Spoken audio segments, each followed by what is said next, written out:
Thank you and welcome to the show this morning. The topic this morning is troubled youth. And of course we have with us to talk about some of the problems that many of our young people are facing today, a youth mentor. And the youth mentor is Reverend John L. Murphy. And of course, Reverend Murphy, let me welcome you to the show this morning. Thank you, Doctor.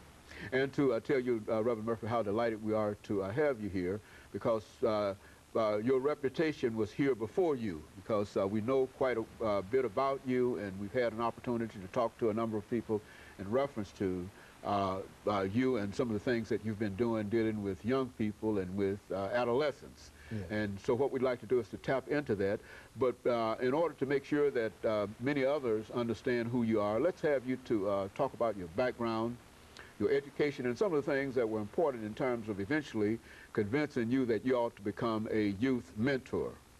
Well, Doctor, I started a long time ago, just growing up here in Nashville. I went to a local high school here and played athletics, and I kind of rallied around my teachers and getting into athletics and that sort of thing, and I moved on into schooling at Tennessee State for a while, and then found myself working in a educational realm as a instructional aide for the metropolitan schools, and working with young people at a time where integration was on the move and so forth.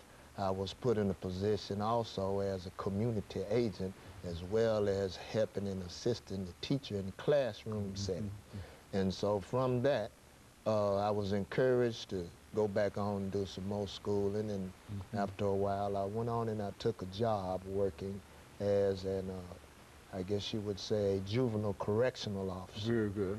I worked in that realm for several years. Of course, under that title, we changed into youth services, and then it was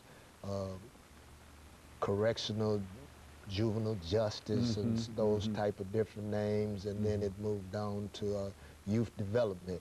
And so I worked for this agency for quite a time, and now it's Department of Children's Services, of which I'm not commenting on the agency, I'm commenting on my affairs of how they have inspired me, and then working in ministry, how being around youth and doing mentoring and going into facilities as a chaplain volunteer and talking to men incarcerated, that I got interested in this sort of thing. And I was encouraged by my pastor, Pastor Ronnie Ballantyne of Gospel Tabernacle Church, and that he wanted me to continue on and develop the gift of talking to people. And so from that, troubled youth have just kind of weighed my mind down, and in prayers trying to figure out things I can do to further my life to help people, as well as develop with my own children and grandchildren and so forth, and mentoring to them. You know, when we talk about, Reverend Murphy, troubled youth today, you've been dealing with this situation for the last, what, quarter of a century. Yes. And I think that in a real sense, we've had, we might say that we've been dealing with it on this show for the last 20 years. And it seems that all of us seem to have some of the same problems in terms of dealing with it. How would you define the young people today in terms of the trouble that they find themselves involved in? Well, I think that you'll hear this statement quite often, that our young people like emulating a fantasistic world that they see on television, that there's not enough reading where you can get your own understanding. And mind you, there are a lot of kids that they're into reading. The Harry Potter type thing is going on big.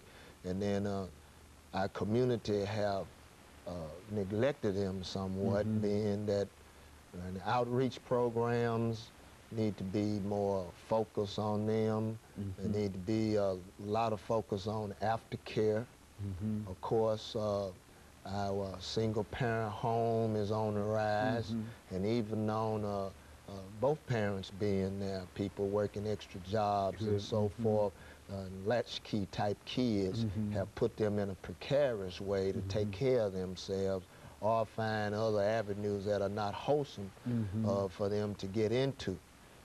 Just today, my daughter was asking me about some things for my daughter, my grandson. Reverend, let's interfere here for our first commercial break, and then we'll pick up after we return. And this is exactly what we want to hear.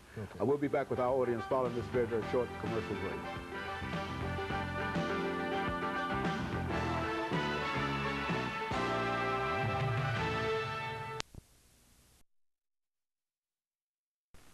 We're talking to Reverend